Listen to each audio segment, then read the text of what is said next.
Hello, everyone, and thank you for joining us today and tonight, depending on where you are. Phil and I are so happy to have you guys with us, and we're just waiting for Greg. Hopefully, technology holds up, and we'll see him in a few moments. But tonight, we are going to be talking about keeping the magic alive, alchemy secrets they don't want you to know.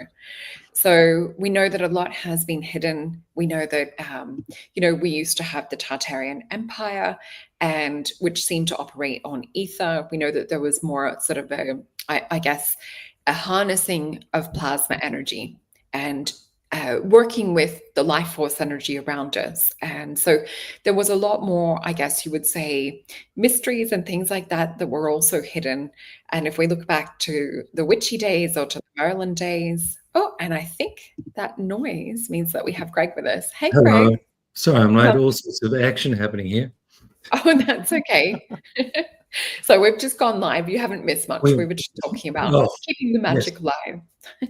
And I just want to say, I just want to say a big thank you also to everyone that's tuning in and listening. So we've got Jake here, we've got Ken, we've got Rainbow Sun, we've got Seema Dragon and Corbin. So lovely to see you all here. Thank you for joining us. And let me just pop that down. So we were just talking about how, sorry, Greg, can't see your face. We were just talking about how in some of the old Tartarian days that we used to have more kind of secrets and more the magic was alive. So tonight we're going to also relate this to a personal level and looking at things that we can do on a personal transformation or law of assumption or our own inner alchemy, different things that we can work with to help keep our connection to the universe and help keep our connection to our higher self alive and bring that down into this realm and this reality. So even when we look to, and I thought of this when I was away camping, because there was the fairy mushrooms, the toadstools that are red with the white dots that are hallucinogenics.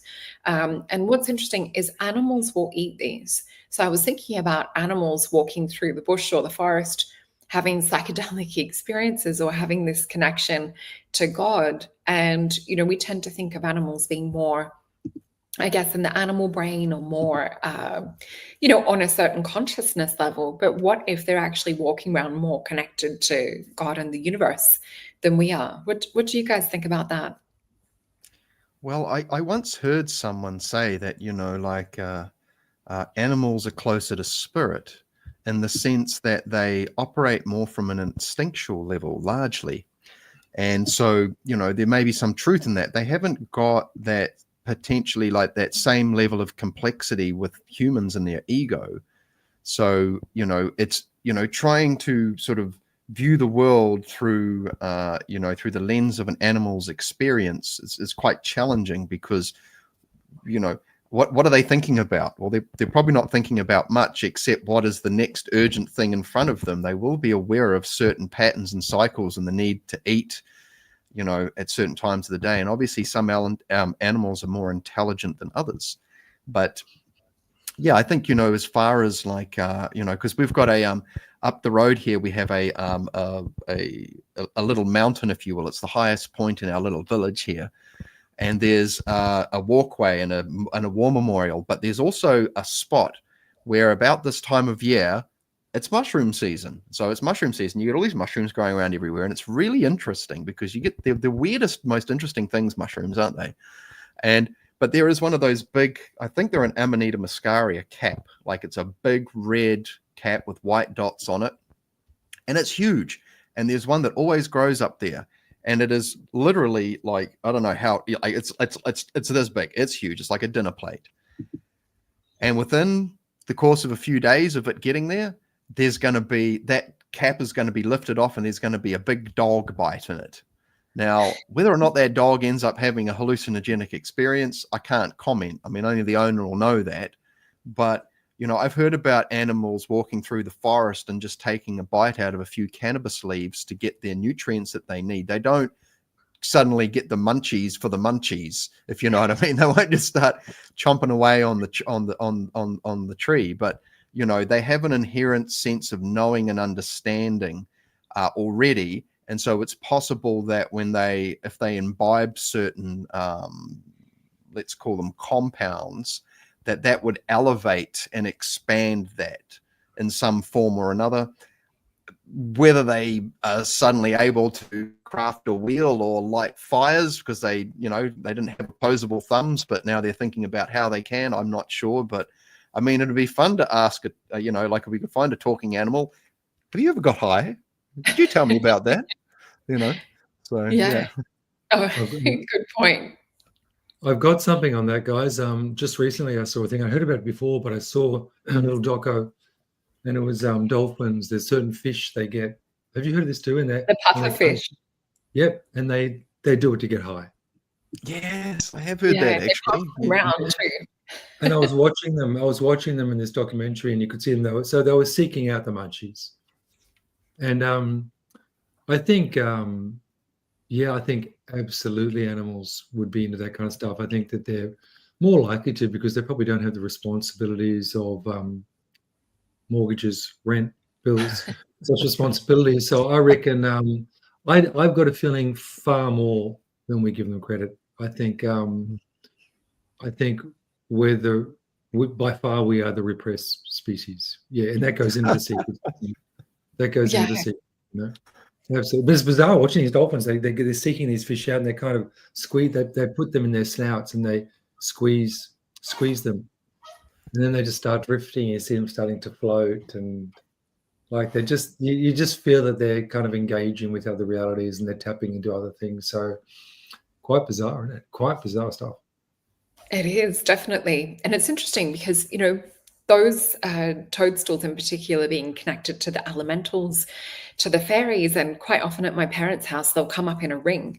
And they're always under the birch trees. And we know that birch trees to the Druidic people were quite important, quite special. So there seems to be an elemental cosmic connection. And they do say that perhaps mushroom spores arrived on meteorites so that they survive, whether it's a vacuum of space. Who knows exactly the 100% truth behind that. But it is interesting. In I forget which Scandinavian country it is, the deers will go and eat those particular type of red toadstools, and then people will actually drink, or shamans will drink the urine so that it filters out the toxins, so that they don't get the poison, but they'll still get the DMT. So it's interesting how people eventually find out, what techniques to do in order to consume these things. And being over here in Australia, like Greg and I, we have so many different plants in the rainforest and in the bush that do contain DMT or other psychoactives. So it's interesting when you look around our environment and you look at it not only from a medicine point of view, knowing that your medicine's within the local vicinity. So if you get bit by a bull ant, there'll be a bracken young fern that will actually numb out the bull ant bite. So I wonder if all of these plants and things are around us. And when we look to things that are made illegal or things that are banned, is it all to stop us from reconnecting to higher self, or to tap back into past knowledge or past history, where we can access these Akashic records and see that we were once these amazing spiritual beings? So I just want to pop up this little poster that I've made for tonight. Let me just pop this banner down. And hopefully, you can see it all. So this was just a little thing that I typed up. So transform your life's alchemy secrets. So, sometimes it's good to have a little system to follow or a list that we can come back to. So if you guys want to screenshot this, feel free to screenshot it. So the first one I've put is spiritual awakening, transcending material, and ego, because those are two things that can keep pulling us back down or keep pulling us back into the matrix and pulling us back into distraction.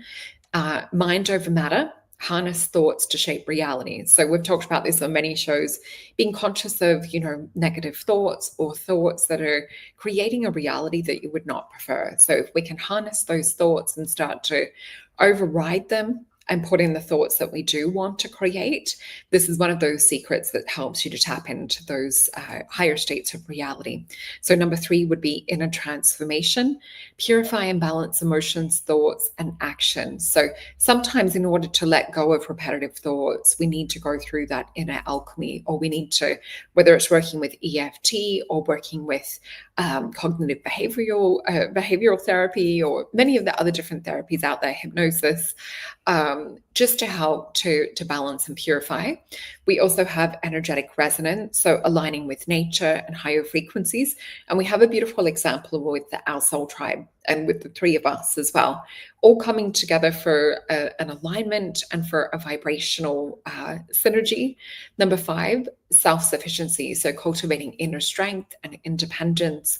Number 6, cosmic connection, recognizing the unity within the universe. So sometimes we can appear separate, and a lot of monks will actually do a practice where they like to, it was in the book God I Am, where you'll actually fuse or kind of put your consciousness into all things at once, and that way you get a different perspective, or you get to look at things from a God consciousness point. So number 7, karmic release, letting go of past patterns and traumas. That one's pretty self-explanatory on how it can hold us back. Number 8, conscious manifestation, co-create reality with intention and awareness. So number 9, inner alchemy, transmute base energies into gold, enlightenment. So we see that lead into gold example. So number 10, universal laws, understand the work with natural principles. So I know Phil's talked a lot about hermetics and talked about natural principles and things. So I thought you guys can expand on this list, or if there's anything that you would like to add, I would love to hear your take on things. Cool. Thank you for putting that together. So what we can see is if we look down the list, oh, sorry, mate, could you pop that list? Oh, yeah, let me pop it back up. Thank you. So if we look down the list there, we can see that there is almost like a checklist of things that we can become aware of or become familiar with that we can take action on. And so if we look at sort of, one understanding of what alchemy refers to, which is essentially, the transmuting or transforming the lowest into the higher, or from low to high. So we take base things, and we can talk about this externally and internally. So if we talk about it from an external material point, we're talking about external, like base metals, and turning them into higher metals, like from lead into gold, if you will. And internally, we also have things like base instincts, which could be, survival, primal type, instincts that we may have needed in a different time in history. But now, if anything, they are used to help us up to a certain point, and then they kind of run in the background, but they don't steer the ship, And if we talk about the lower aspects, if we will, of motivation and, whether it's addiction or fetish or, something that's occupying a part of our consciousness that's driving us, these are things that we can change. And there's many ways of doing this. So if we have a sort of a functional map of how to initiate transformation in our lives, this is going to be very helpful to us. This is why I've personally found a particular roadmap to be of high value, which is the Franz Barden initiation into Hermetics. And there's a wider body of material that sort of complements that. But essentially, we map out our personality, our lives. We look at our physical life, we look at our emotional life and our mental, or what we might, if we just call it the mental life for now, and we go, what are the best parts of that and what are the not so best parts of that? And we can have a very clear separation, and that can give us elements that we can attend to, and then we can use the various strategies and methodologies to take those lesser things, because those lesser things still contain some level of value in them. It's just that there's a positivity that's wrapped in a negative form, if you will. It's been dressed up in something, it's been coated in something that's maybe not so great, but there is still something valuable in there. And it's like, the first job is to highlight it. And so just quickly, just to finish off here, in the process that I am involved in, we will get a piece of paper, put a line down the middle, we'll have our black mirror and our white mirror, and then we will write underneath our black mirror all of our weaknesses, all of our flaws, and on the white mirror we will, talk about our strengths and our virtues, and then we'll seek to expand the white virtue, the white mirror, if you will, and then we'll seek to mitigate, minimize, and essentially, if we can, dissolve the negative aspects, so that we can start to build some balance and identify, because reality is that sometimes we don't always know the bits of the soup that we're swimming in. We're so caught up in the fact we don't know that those things are in our environment or in our sphere of awareness that are actually motivating and driving us to make certain choices. And so the first trick is to become aware of it. But that's a very good list. Thank you for that, Solreta. Oh, thanks. I just thought sometimes it's good to have a visual aid or something that, our soul tribe, excuse me, and us can refer back to. So yeah, do go back and screenshot that. And thank you for those of you that have already hit that thumbs up. We really appreciate that. It helps it to be shared out. How about you, Greg? Was there something that you wanted to add to the list or talk about? Look, it's a great list. I mean, it's basically the crux of the whole thing, isn't it? That list, it's got everything there. But one thing I want to add is that that's actually not a background for Phil. That's actually Phil's backyard.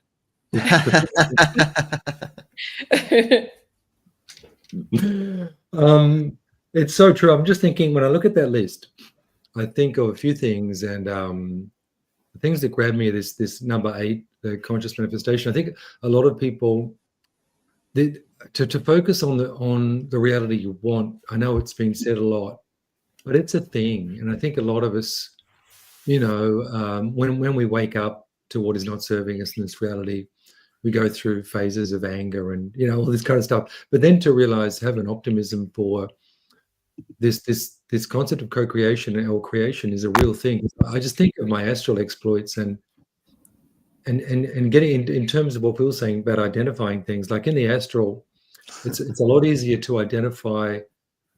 Exactly. So it's a lot easier to identify what isn't you. So fears become archetypal beings that you may encounter. So I found it's a lot simpler than people think. I've just found by observing the so-called negative aspect that's on my mind, it tends to dissipate the aspect. I don't necessarily need to do anything about it. That the doing will come from observing it, and it will naturally kind of melt it back a bit, and then I will naturally do. So it's like a springboard kind of thing. Also, like I found with my energy healing and Reiki, if I simplify one way of looking at things, I found when people leave a session, it's like their mind is more together. It's like it's more all through their body, and it's easy for the person, particularly say for 3 days or so, to see very clearly what is serving them and what is not serving them. It's very simple. Rather than thinking, oh, I should do that, or that's a good idea, it's a feeling of yes or no, a visceral yes or no. And that can be, when I say what serves you, that can be from food to people to experiences to jobs, whatever. And then I find that's your chance to honor yourself. When I say honor yourself, if you take that action and actually honor what you're feeling and yes or no to that is very transmutational. Like you have a chance of changing the angle of your life, just because angles start from very small things and they become bigger and bigger and bigger. So people to honor, like really, and a society would say that's a selfish thing, but the best version of ourselves, and when I say best, I mean the wholest version of ourselves, the happiest version, the genuinely more content version of ourselves will serve society, will serve your family, will serve everybody. It's moving from this apparent sacrificial cult mentality that I think we think we have, that we have to somehow chip off an aspect of ourselves to be a good person. So it all encompasses everything there. I've kind of gone on a tangent there, but it's all about transmutation, isn't it? And I think just observance of what does not serve us, that helps to dissolve that, just observing it. And in the astral, it's a very real thing, because it's like you'll have an archetype come towards you and show you basically a mirror, like you're talking about the mirrors, Phil, like you're basically getting a mirror of the vibe you're giving off. So if we don't have something to grab onto for these so-called lower frequencies, then those frequencies will not enact anything within our field. So we need to look at dissolving the grab for these lesser frequencies. Yeah, I think that's good to look at it through that archetypal point of view too. And just as we were saying before, to do with, I guess, the product or the plant or the medicine being here. And, we have these pathways. So we have that DMT active within that pineal gland, or even looking at, cannabis, we have an endocannabinoidal system or receptors within the body too. And I've got this little quote that I've just popping up now. So a regulated nervous system is a high frequency spellcaster. And the reason that we put that together too is what can we do within our body? What capabilities, what geometries do we have in our body? And a lot of the gorgeous soul tribes see me talk about the sinuses, the sphenoid bone, and that being sort of the seat of the psychic senses. And when we look at it in not only from sort of a more sacred geometry, but if we look at it from an alchemical point of view too, the caterpillar into the butterfly. And this butterfly-shaped bone, the sphenoid bone, is where a lot of that light and the psychic senses are anchored. So I do believe that when we regulate our nervous system, because the vagus nerve has all of these, has the nervous system plugged into it too. So if we can regulate this, start to activate and bring this beautiful butterfly bone into alignment and to activate it into the higher frequencies and higher realms, this is really more activating that sacred technology within. So we all know about like activating that kundalini from that root chakra and bringing it up and getting that to activate that pineal. So many different things we can actually use to create our own inner alchemy, and the breath work too. We've talked about that on other numerous shows. Can you guys maybe talk a little bit on energy harvesting and just being conscious of people trying to drain your alchemy or drain your magic, so that maybe when we talk about frequency, like the spellcasting quote that I've popped up, how this would maybe perhaps like water it down? Can you talk about the importance of staying within, I guess, our own activation, our own energetic frequency? Sure. So whichever sort of realm of operation that we're looking at, whether it's a physical or emotional or a mental sort of realm of operation where different things take place, there is there's optimal functioning, and then there is suboptimal functioning. Now, what causes suboptimal functioning would be types of noise. So a physical noise could be something you ate, could be something in the environment, could be something of more of a physical nature. An emotional thing is something where you're experiencing like an emotional event, a funeral, a concert. These things, you're thinking about inputs that influence these bodies, and then at a mental level, the inability to focus and concentrate.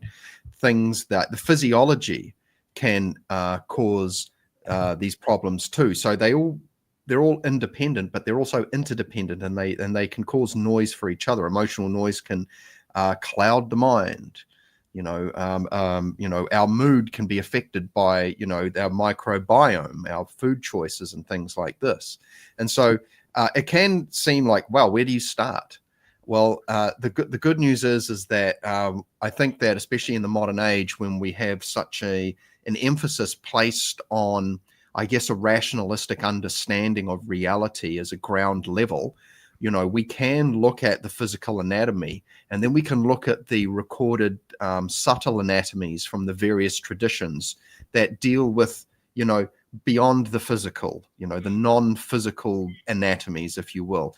And then we see where things start to line up and if there's a crossover, because at some point the energetic body crosses over into the physical. Okay. Where does that change happen? And how can we explore that in a very satisfying way? Now, for myself, what I found is that after studying, practicing things like Hermetics, Tai Chi, Qigong, and even Reiki, what I've found is that, we have a nervous system, right? And we are aware that plays a major role and the way that information is communicated throughout the 3D shell, if you will.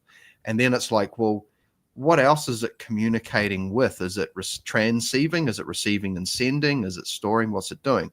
And then, of course, this lesser known aspect of the human physiology, lesser known, I will say, in spiritual circles, called the white tissue, the fascia and ligament system, and how that plays in.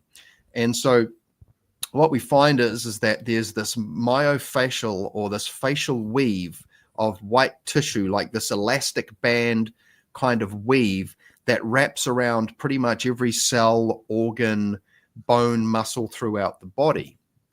And you know, through a certain model of understanding, that is the junction point between the physical and the energetic. The fascia is this kind of what you might call the most physical end of the energy body and the most energetic end of the physical body. And so what happens is that, you know, when you think about, when you think about this facial weave, and, you know, the fact that it is able to be grown, it takes a lot longer than muscle, but what you'll find is that it wraps around the nerve tissues and the nerve fibers and these types of things.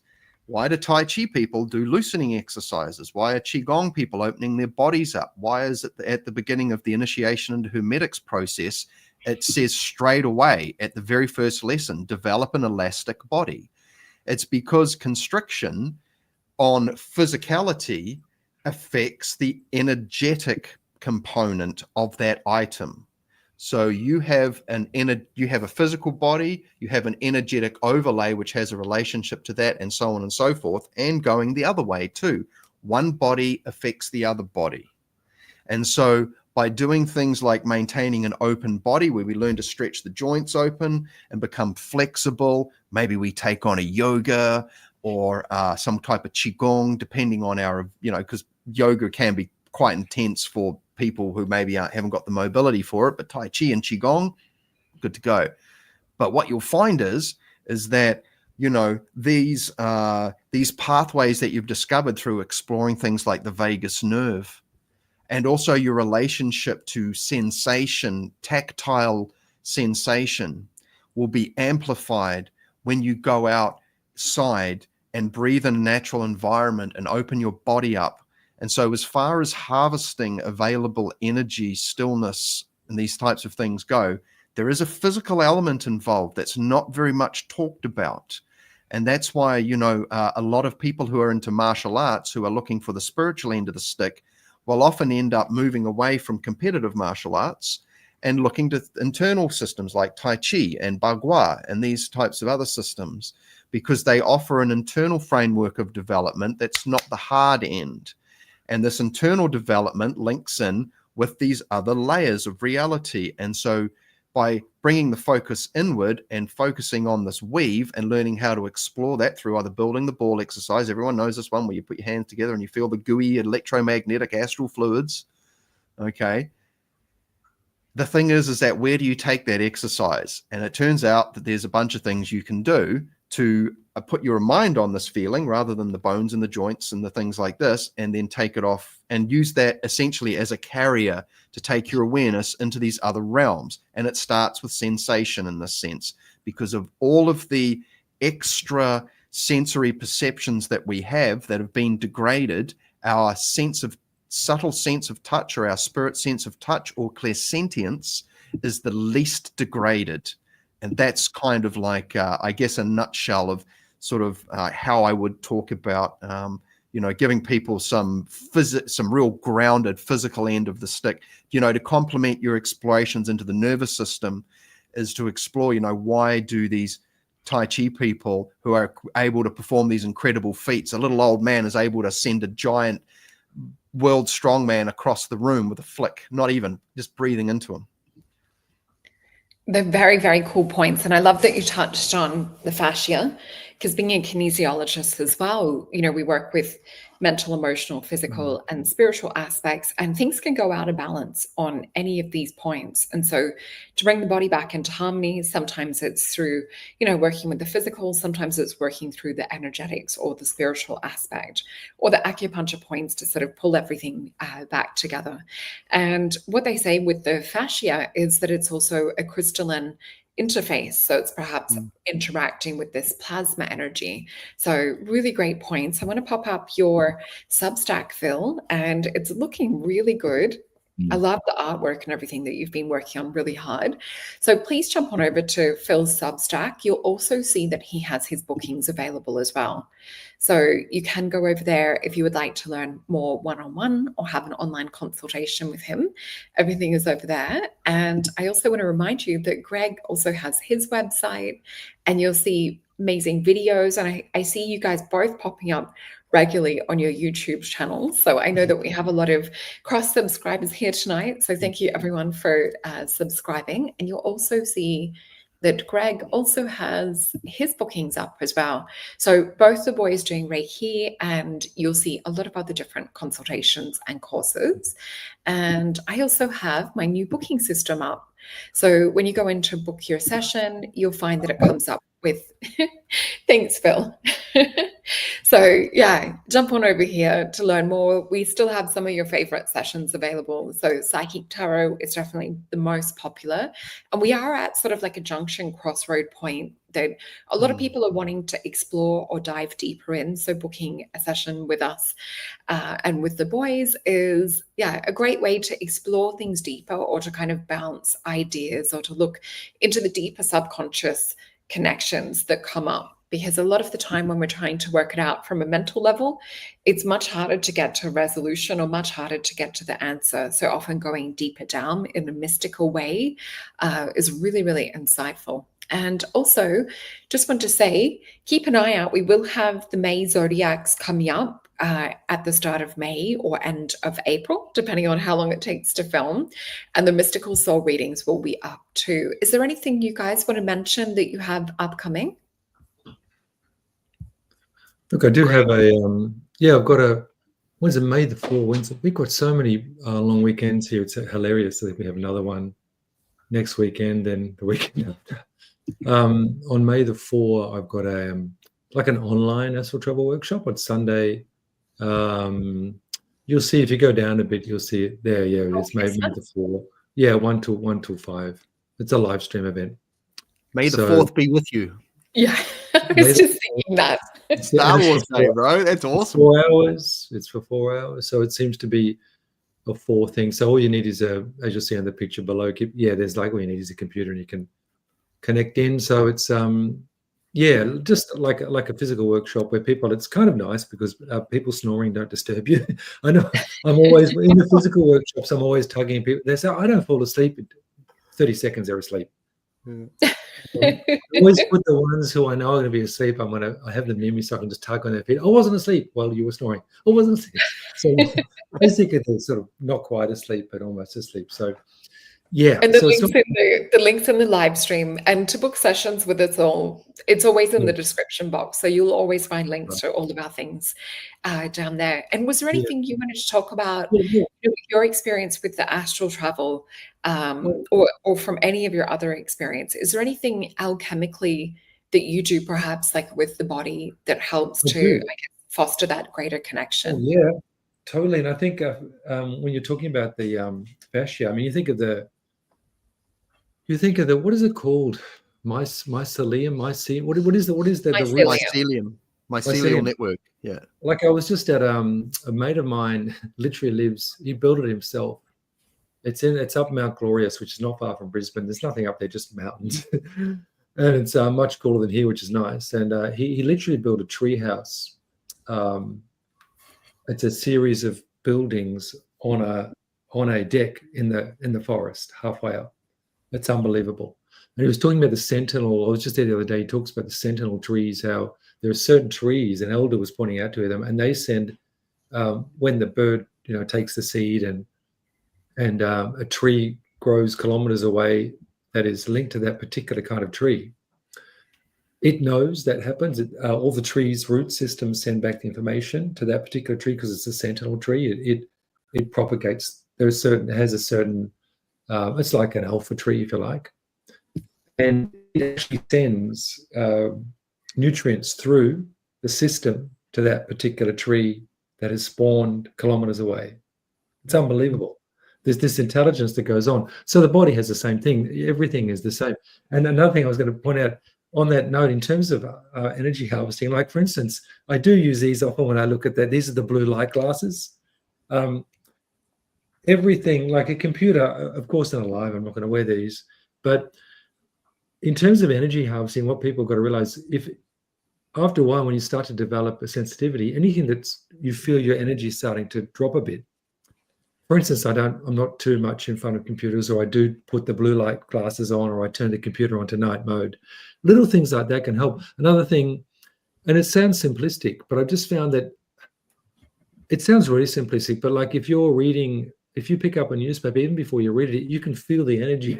Don't put it down. If it's not making you feel well, that is also energy harvesting. That's taking something of you away. It's fracturing your energy field. You're losing focus. You're losing concentration. It's like you're having a great day. You come inside, you see your phone, you pick it up, you scroll. And all of a sudden, you feel your energy start to deplete. So we need to walk this line. It's not saying throw the phone out, throw the computer out. It's a walking a line in such a way that everything can serve you, and therefore you can serve it. Another thing I found is I religiously go to the beach. Doesn't matter the weather. I like to go surfing, but like I'm an hour and a half away from good surf beaches, but I will go there every week to get my feet into the sand, to get the sun into my eyes. And I just feel any stress drain out of me. Also, I found like I like to play tennis each week, and we're on a nice creek bike track here, about like an hour track where you go on these creeks. And what I found is I've got a bit of sun damage in my eyes, but that's okay. If I'm driving for long times, I'll put the glasses on. But I found that when I ride my bike, and I don't use sunglasses, I have more energy. I've tried everything without a doubt. When I play tennis without sunglasses, I'll put a hat on if I don't want to get burnt, but I'll let the light come into my eyes. I find I'm getting that energy, and it's funny because the people I play say, listen, don't wear sunglasses when you play tennis because your battery, and actually it's actually physiological when you put sunglasses on. And of course, sometimes this is what I mean. We don't throw the baby out with the bathwater. But when you put sunglasses on, your eyes register that nighttime is coming, and it starts to close down your system. You start to lose energy, it prepares you for sleep mode. That's a fact, and that fact I've researched after the actual physical fact or the physical evidence. So people to connect in, like, and even certain sunscreens, the ones that the Cancer Council ones suggest will give you cancer. That's a fact. I'm also very sensitive when I sleep. I need to have, I have an air filter go on years ago before they were kind of mod in my bedroom. When I went to the place to find the air filters, one guy he was a very nice guy. He came to me and said, look, I'm doing my PhD on air filters. I said, okay. He was selling them. He said, don't buy any of them from these stores because they will destroy your lungs because they produce ozone. Ozone destroys lung tissue. So that's not, once again, to throw everything out the window and think, oh, the world is against me. Everything is actually promoting you. And you've got to look at those things that do harvest your energy. And if you're, just trusting of everything that is offered you from the mainstream, your energy will be harvested pretty quick, quite frankly. So we need to find ways, and you'll know it. You'll start to feel fractured. You'll start to feel, aspects of yourself not focused in and that kind of thing. So it's all related, isn't it? I mean, there are very practical steps, like drinking. The moment I drink spring water that is sourced from close by to me, because there are other very good filters and stuff, but I like the idea that the water comes from near where I'm living. It's giving me what I need. Also, when I used to grow veggies back in Victoria, I put the seeds under my tub before I grow them, before I put them in the soil. The seeds would get to know me, and the food was incredible. I remember these tomatoes I grew, these cherry tomatoes. I've never tasted such cherry tomatoes. So the intelligence that we are connected to is beyond any kind of book. It's beyond any kind of intellect. It's just there. It's kind of visceral, very like a fascia system, all around us. It's how can we be separate from? So I think I just say to people, really feel, if you switch on a show and you feel bad, turn it off. Like it sounds so simplistic, like it's it's like these political debates that have been up. Did you watch any of the political debates? No. No. It's just, you just know. So I think all those things harvest you. They don't realize it's what I found in the Astral is, without getting to, I found, I probably mentioned this before, but I was often taken on these ships, these tall white beings. I'm writing them quite a bit into my fiction book, and they sort of gained energy, or they kind of recycle, they kind of harvested the energy of unconscious human trauma that was recycled through kind of the whole karmic mechanism, which was interesting. And it was like, there's a choice. We have free will, and over eons we can get lost to that. So I think the great thing is we do live in a time, even though there are certain agendas that are trying to block us, we do live in a certain time that we are very free to express things. We are not being burned at the stake. We're not being stoned. Sure, there may be certain algorithms that are playing silly buggers with us, but we do live at a time when there's this phenomenal exponential awakening going on, and we have that ability to share it like we are now. And anyway, I'm going down a thing here, but it's such a good time to feel into what serves you. And I think our sensitivities as a race are growing and growing and growing to what serves us. Yeah, well, I think you had some really interesting points, and the very practical one too. And I think that was from the Ringing Cedar series, the Anastasia. Yes. Where they pop them under the tongue. Great series.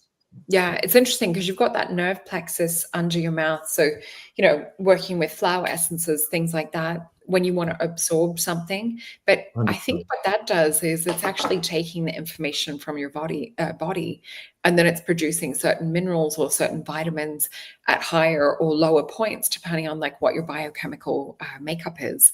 So one of the other things that I wanted to talk about too was, we see with esoteric symbols and occult symbols, very much, I guess, and secret societies, those things hidden in plain sight in movies. And so it's kind of fun to, watch a movie and see some of the symbolism when you understand it, and see like the things that they're trying to plant, or the way that they're trying to steer us, or perhaps even put things in to do with future projections and future outcomes that they want the collective to manifest. So in what Greg said, in tuning out from things that don't feel good, or things that feel, like your spidey senses are being communicated to, it's really good to pay attention to that and switch things off when it doesn't feel right. So when we look to these things, it is used to control the masses, or to keep us overstimulated or distracted. Is there anything you guys want to mention around that? I just before, actually, one thing I'd had on my little note list, also around the shame to do with sexuality, or I guess, shutting those things down. And we see it in astrology with Black Moon Lilith. It's sometimes things that will naturally be within us, or to do with like I can see my cat just behind me, are often sort of shut down, or we're told to be a lot smaller. It's almost like they're canceling the connection that we have with the divine, or trying to put other programs in place. Is there anything you want to talk about with things that you feel we've been led down a different path, and things that we could use sacred technology wise to come back to ourselves? Yeah, cool. So, for me, this all leads back to a very simple, beautiful, wonderful term called naturalness, where the most purest available version of ourselves is what is being expressed. Okay, and absolutely, like there is certainly an observable, concerted, intentional effort for suppression of empowerment, creativity, basically the individuation process, if you will, the process of becoming, your best version. You're going to be offered these kinds of sort of sloppy simulacras to sort of follow along with, that may be all lovely and shiny to start with, but at the end of it, you've got the thing and the hat, the t-shirt and everything else, and you're still not feeling fulfilled.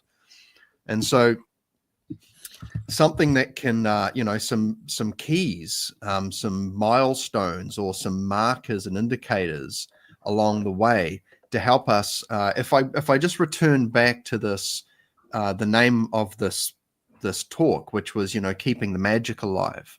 When I think of this, I what immediately comes to mind is a sense of wonder and engagement, inspired living, where you're actively pursuing curiosities and interests. And if you pursue a curiosity long enough, it will become your magnificent obsession, where it will, maybe it was just something interesting before, but now it's like you've decided to, wow, this thing is so big. And as you develop your, your sense gates, whichever methodology you choose to, employ here, the more you can view and experience of a topic, the more there is to explore. There's greater levels of detail.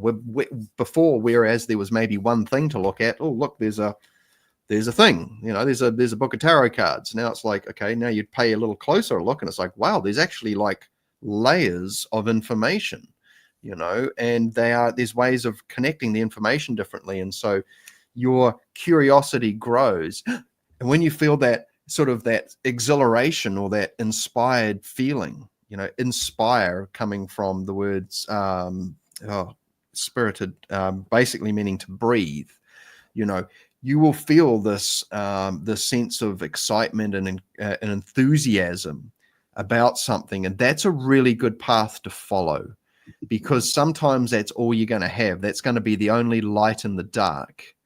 Okay. And, you're going to follow that until you finish following it. And it may take you to where it wants to, but it's going to, one thing to remember, everybody, is that your sense of curiosity and your desire to be happy and in a state of delight, and also the willingness to embrace challenge and potential struggle. Yeah, sure thing. That's fine. Look, I've got my eyes on this thing. I know I'm going to have to jump over some hurdles and climb over some things and probably get punched in the face a couple of times and fall on my butt and get the muscles to pick myself up. I don't give a crap. This thing's so interesting. I'm just going to keep following this.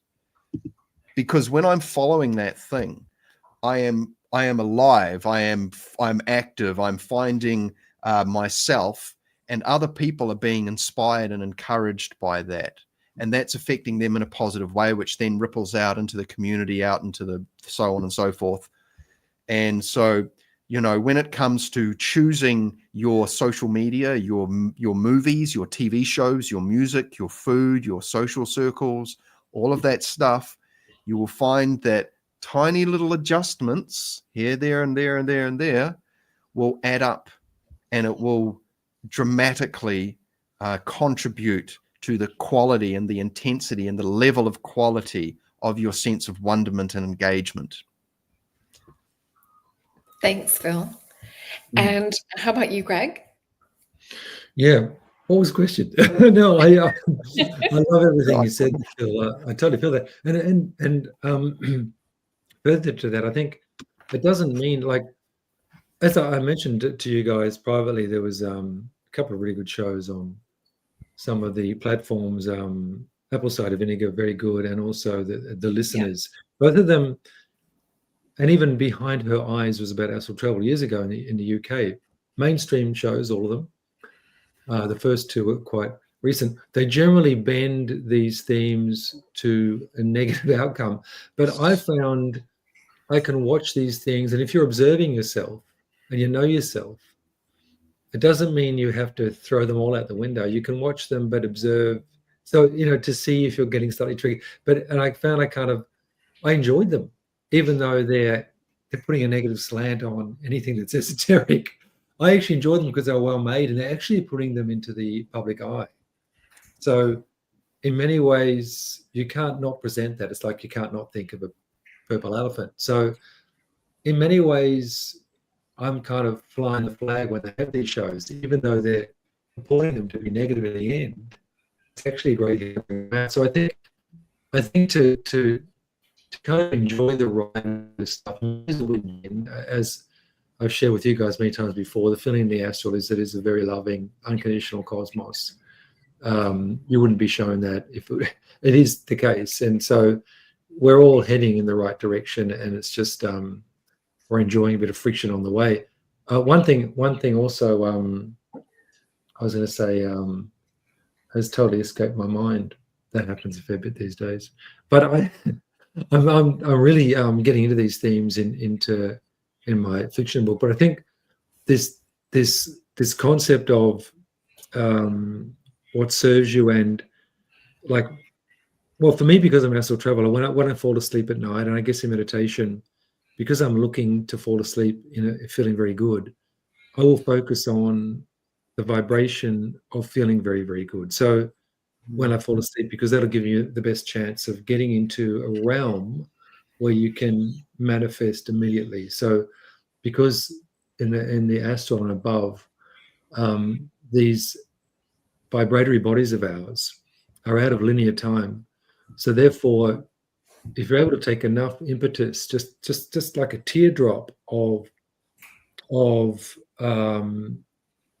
focus on a different way of being, or more harmonious, or a very harmonious way of being, that teardrop will find its own way into a reality that serves us better. And the more of us that do that, I mean, this reality only exists as it is because we're wishing it to be so. As a collective, this is exactly the reality we want. So we focus on a reality and that's the way we're going. We're spiraling toward a reality that has more harmony. And I think that personally, I think, and you both attest to this because we're all involved in healing, I find the beautiful thing, the beautiful kind of backwash from doing healing is that you look into the eyes of so many people and you see yourself. You see yourself. You don't see the other. You see yourself.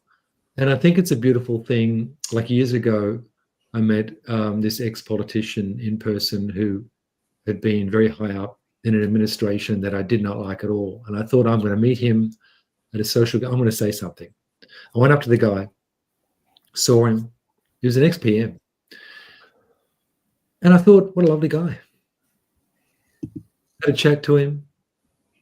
I just thought, lovely guy. It was like the whole notion of, I don't like his politics was out the window, and it was really nice. I had a lovely conversation, short conversation, met eyes, and just thought, okay, there's a lovely spirit there, and it was irrelevant. You know what I mean? And that's transmutation, isn't it?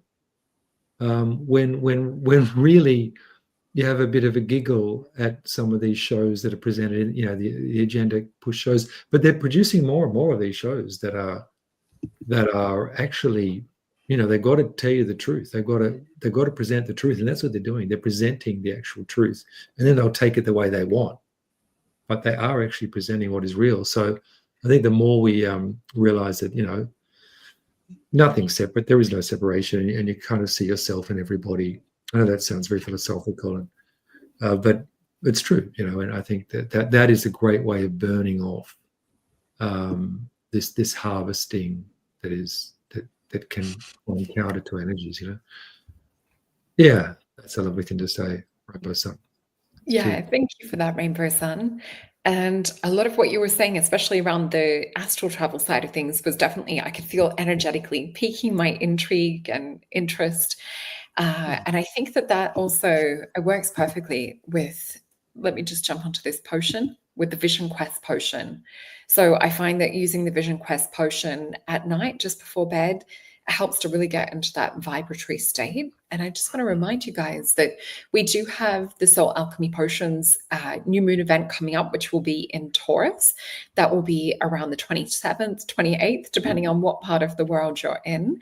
And my web girl is getting that up this week. We've both had a little break over Easter, so we're a bit behind on it.